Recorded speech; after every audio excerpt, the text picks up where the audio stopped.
Emmanuel Ducrot, au musée des Beaux-Arts de Lyon, samedi. Deux militantes d'un collectif qu'on ne connaissait pas, mais on va apprendre à les connaître. Un Riposte Alimentaire. Elles ont lancé de la soupe sur un tableau de Claude Monet, le tableau baptisé Le Printemps. Comme sur la Joconde il y a 2 semaines, mais cette fois, l'œuvre est examinée par les restaurateurs. Il est possible qu'elle ait été endommagée. Le musée a porté plainte et une enquête est ouverte pour dégradation de biens culturels. Mais c'est quoi ce collectif Riposte Alimentaire? Alors, Riposte Alimentaire, c'est la suite d'un autre collectif qui a fait parler de lui ces dernières années, qui s'appelait Dernière Ah Rénovation. bah oui, on les connaît bien Voilà. maintenant. Oui. La marotte de Dernière Rénovation, c'était l'isolation thermique des bâtiments qui n'allait pas assez vite. Les militants se collaient à la route pour protester. Ça n'a évidemment pas fait avancer le schmilblick, ça a braqué tout le monde. Alors le collectif a muté et il est devenu Riposte Alimentaire avec un nouvel angle d'attaque. Il veut une transformation profonde et collective qui vise à remporter une victoire écologique et sociale par la mise en place d'une sécurité sociale de l'alimentation durable. C'était une citation.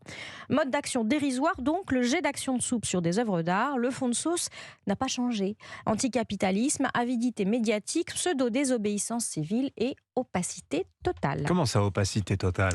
Eh bien, Riposte Alimentaire n'est pas une association avec des statuts, un président, quelqu'un qui serait responsable de ce barnum. C'est informel.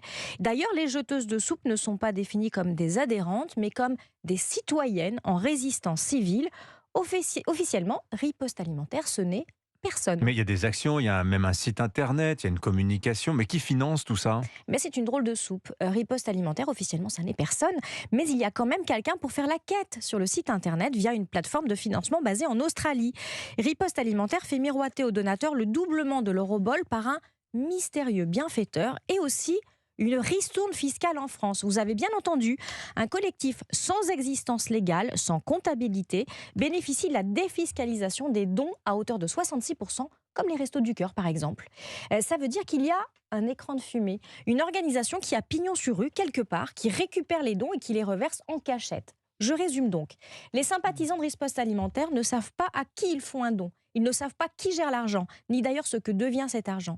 Ils ne savent pas avec qui ils militent, ni qui tire les ficelles. Ça devrait allumer des signaux d'alerte rouge vif pour toute personne ayant un début d'esprit critique, ou même pour les autorités. Apparemment, ça se passe pas comme ça et ça passe même très bien pour Mais oui, Riposte Alimentaire. jusqu'à la semaine passée, le collectif était domicilié dans des locaux appartenant à la mairie de Paris. Il est toujours accueilli pour ses conférences dans les bâtiments publics de l'Académie du Climat.